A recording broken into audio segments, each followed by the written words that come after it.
Capítulo 9. Entrando Jesus num barco, passou para o outro lado e foi para a sua própria cidade. E eis que lhe trouxeram um paralítico deitado num leito. Vendo-lhes a fé, Jesus disse ao paralítico: Tem bom ânimo, filho, estão perdoados os teus pecados. Mas alguns escribas diziam consigo: Este blasfema. Jesus, porém, conhecendo-lhes os pensamentos, disse: Por que cogitais o mal no vosso coração? Pois qual é mais fácil, dizer, estão perdoados os teus pecados, ou dizer, levanta-te e anda? Ora, para que saibais que o Filho do Homem tem sobre a terra autoridade para perdoar pecados, disse então ao paralítico: Levanta-te, toma o teu leito e vai para a tua casa. E levantando-se, partiu para sua casa. Vendo isso, as multidões, possuídas de temor, glorificaram a Deus, que dera tal autoridade aos homens. Partindo Jesus dali, viu um homem chamado Mateus sentado na coletoria e disse-lhe: Segue-me. Ele se levantou e o seguiu. E sucedeu que, estando ele em casa à mesa, muitos publicanos e pecadores vieram e tomaram lugares com Jesus e seus discípulos. Ora, vendo isso, os fariseus perguntavam aos discípulos: Por que come o vosso mestre com os publicanos e pecadores? Mas Jesus, ouvindo, disse: Os sãos não precisam de médico, e sim os doentes.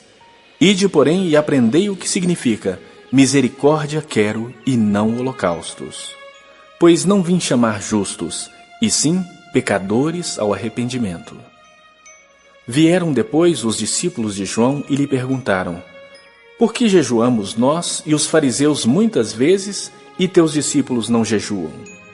Respondeu-lhes Jesus: Podem acaso estar tristes os convidados para o casamento, enquanto o noivo está com eles? Dias virão, contudo, em que lhes será tirado o noivo, e nesses dias hão de jejuar. Ninguém põe remendo de pano novo em veste velha, porque o remendo tira parte da veste e fica maior a rotura. Nem se põe vinho novo em odres velhos. Do contrário, rompem-se os odres, derrama-se o vinho e os odres se perdem. Mas põe-se vinho novo em odres novos, e ambos se conservam. Enquanto estas coisas lhes dizia, eis que um chefe, aproximando-se, o adorou e disse: Minha filha faleceu agora mesmo, mas vem, impõe a mão sobre ela, e viverá. E Jesus, levantando-se, o seguiu e também os seus discípulos. E eis que uma mulher, que durante 12 anos vinha padecendo de uma hemorragia, veio por trás dele e lhe tocou a orla da veste, porque dizia consigo mesma: Se eu apenas lhe tocar a veste, ficarei curada. E Jesus, voltando-se e vendo-a, disse: Tem bom ânimo, filha, a tua fé te salvou. E desde aquele instante, a mulher ficou sã. Tendo Jesus chegado à casa do chefe, e vendo os tocadores de flauta e o povo em alvoroço, disse: Retirai-vos, porque não está morta a menina, mas dorme. E riam-se dele. Mas, afastado o povo, entrou Jesus, tomou a menina pela mão, e ela se levantou. E a fama deste acontecimento correu por toda aquela terra.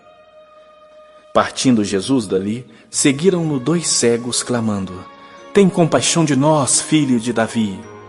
Tendo ele entrado em casa, aproximaram-se os cegos, e Jesus lhes perguntou: Credes que posso fazer isso? Responderam-lhe: Sim, Senhor. Então lhes tocou os olhos, dizendo: Faça-se-vos conforme a vossa fé. E abriram-se-lhes os olhos. Jesus, porém, os advertiu severamente, dizendo: Acautelai-vos de que ninguém o saiba. Saindo eles, porém, divulgaram-lhe a fama por toda aquela terra. Ao retirarem-se eles, foi-lhe trazido um mudo endemoniado. E expelido o demônio, falou mudo. E as multidões se admiravam, dizendo: Jamais se viu tal coisa em Israel.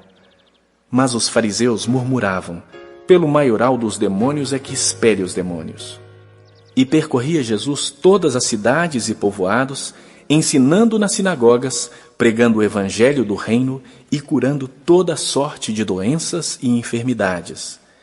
Vendo ele as multidões, compadeceu-se delas, porque estavam aflitas e exaustas, como ovelhas que não têm pastor. E então se dirigiu a seus discípulos: A seara, na verdade, é grande, mas os trabalhadores são poucos. Rogai, pois, ao Senhor da seara que mande trabalhadores para a sua seara.